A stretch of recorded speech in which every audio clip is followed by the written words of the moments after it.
प्रिय दर्शकों नमस्कार। एक बार फिर से उपस्थित हूं आप सबके सामने महत्वपूर्ण ज्योतिषीय कार्यक्रम ज्योतिषीय सूत्र और उसके साथ कुंडली का अध्ययन, इस कार्यक्रम की शुरुआत करते हैं।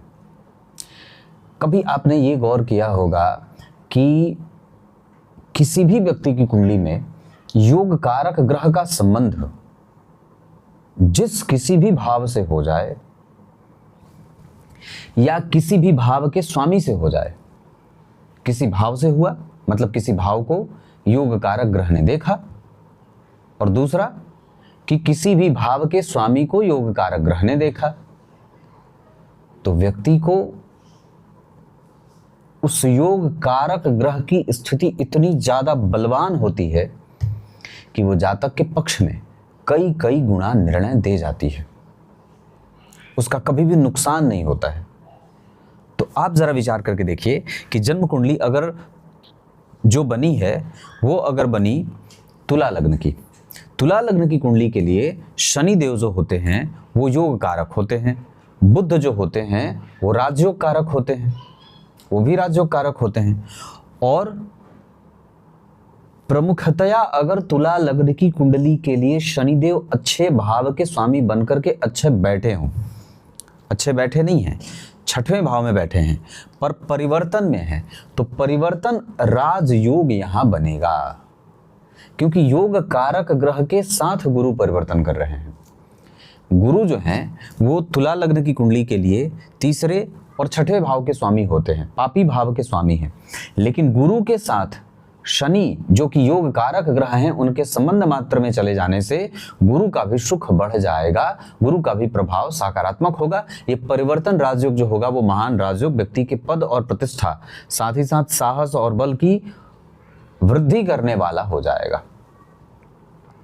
उसके बाद सिर्फ इतने पे ही बात खत्म नहीं होती है, योग कारक ग्रह जहां जहां देखते होंगे उस भाव को भी बलवान बना देते हैं। तो शनि की तीसरी दृष्टि जन्म कुंडली के अष्टम भाव में है, तो एक तो शनि अष्टम के कारक भी होते हैं। इसका अर्थ होगा कि जन्म कुंडली का योग कारक ग्रह चाहे कितने ही बुरे भावों पर क्यों न उसकी दृष्टि जा रही हो, वहां से भी व्यक्ति को अच्छा फल दे देता है। इसका मतलब होगा कि अगर जन्म कुंडली के अष्टम भाव पर योग कारक ग्रह की दृष्टि होगी तो व्यक्ति की धार्मिक जिज्ञासा बढ़ने वाली हो जाएगी।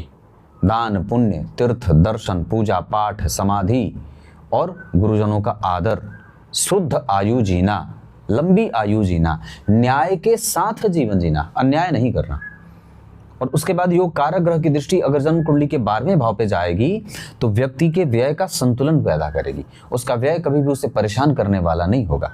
मतलब अगर योग कारक ग्रह की दृष्टि अष्टम भाव पे गई तो शुद्ध आयु, बेहतरीन जीवन और बेहतरीन मानसिकता, अच्छे जगह पे व्यक्ति का मन बुद्धि चित्त जाएगा। अगर जन्म कुंडली के 12वें भाव पर योग कारक ग्रह की दृष्टि होगी तो आपके समुचित व्यय को और भी ज्यादा सुनियोजित कर देंगे। एक तो आप पहले से ही व्यय को बहुत अच्छे तरीके से समझने वाले हैं, ऊपर से योग कारक ग्रह की दृष्टि आपके व्यय को और भी ज्यादा बेहतर बना देगी। इसका दूसरा फायदा इस मामले में हो जाएगा इस तरीके से कि वो व्यक्ति कभी भी अतिरिक्त व्यय के दबाव में नहीं रहेगा।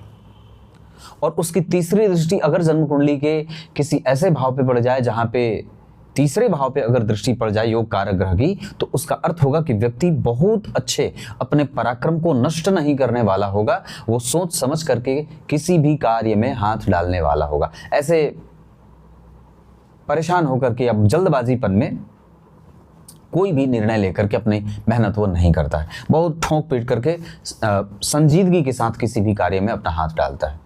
ये योग कारक ग्रह का बल है जो आपके बने कुंडली के बहुत सारे दुर्योगों पर भी भारी पड़ जाता है और अपने आप को तो बलवान बनाता ही है, साथ ही साथ जन्म कुंडली के भावों को भी बलवान बना देता है। स्थिति को उलट करके आपके पक्ष में किस तरीके से काम करना है, ये योग कारक ग्रह की नियत बुद्धि होती है ऐसी। वो आपको राजा बना देती है, आपको पद वाला बनाती है, प्रतिष्ठा वाला बनाती है, राजनीति करने वाला बनाती है, धनवान भी बना देती है। ये सारी बातें यहाँ पे देखने को मिल जाती हैं।